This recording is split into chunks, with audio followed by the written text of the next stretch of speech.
نحمده ونصلي على رسوله الكريم. I am Peerzada Sumair Ahmad, a teacher by profession from Girls High School in DRUGMULLA. Being a science teacher, we feel many challenges. We face many challenges while making understand our students the basic concepts of the science. Most of the students at elementary level are unable to grab the basic science concepts, due to which in the upper classes they feel very uncomfortable while dealing with the science subject.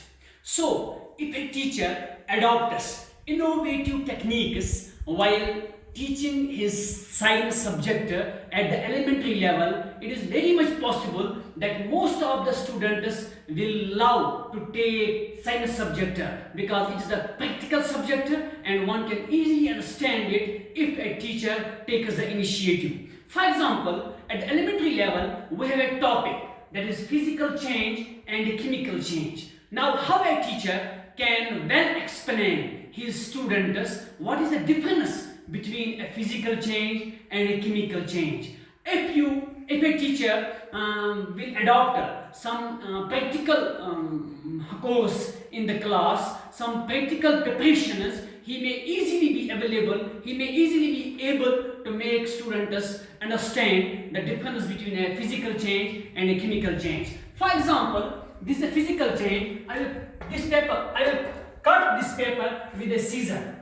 While cutting this paper with a scissor, I am just changing its shape, or I am just cutting it into more than two parts. But before cutting, it was a paper, and after cutting, it's again paper. It is the same qualities, same properties, same features that it was having before cutting. Similarly, now if I will just burn this paper, the paper will finally burn into ashes. Now, the ashes formed will have different properties as compared to the already paper. जो paper था उसकी properties अलग है, जो ashes यहाँ पे बने उसके प्रॉपर्टीज अलग है. Similarly, I have managed a magnesium ribbon. If I change the shape of the magnesium ribbon by folding it or by cutting it into simple smaller pieces, the smaller pieces are also magnesium and the big ribbon one is also magnesium. But if I expose the magnesium ribbon to a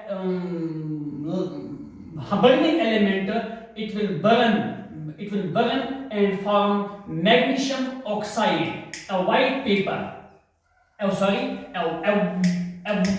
white powder, and this white powder formed, that is magnesium oxide, has completely different properties. This magnesium oxide formed has different properties as that of the magnesium. So with all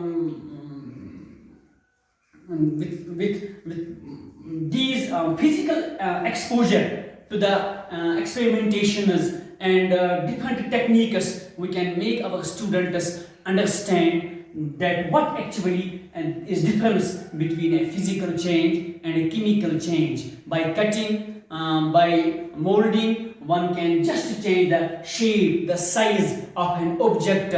And there are other techniques by which we can change the complete properties. Magnesium ribbon has different properties. It is solid, it is an element, whereas magnesium oxide is a white powder. Now new component has been formed as a result of burning, and as a result of folding this magnesium ribbon, there is no new compound formed. There is no change in the properties of this element.